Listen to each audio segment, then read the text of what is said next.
You find Bitcoin interesting, want to experience Bitcoin in practice, but don't want to lose your valuable sats to transaction fees and small UTXOs?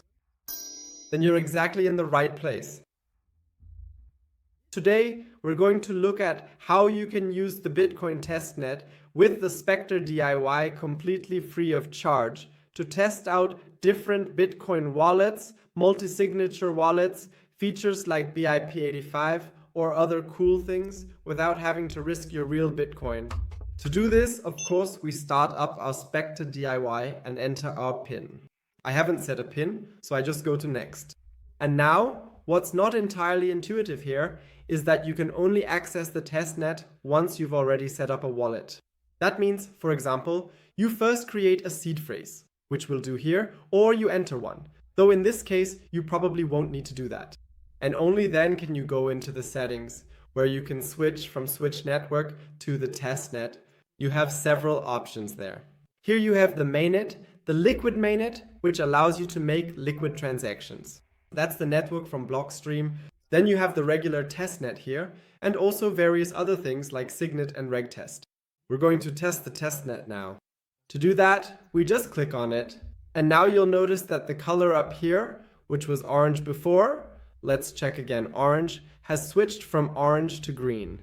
That way, you'll always know right away that you're in the testnet when it's green, or if it's orange, then you know you're in the Bitcoin network.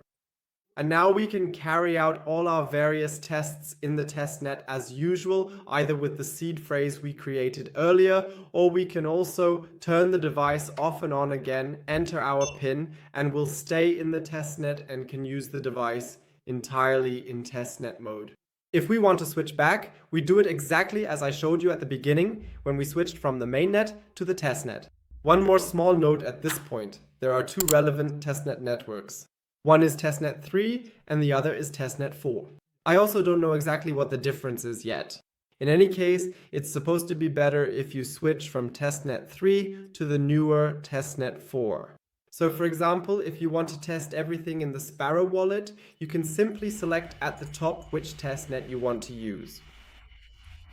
And of course, you'll also need the right testnet coin. You can get them for free from a Bitcoin faucet.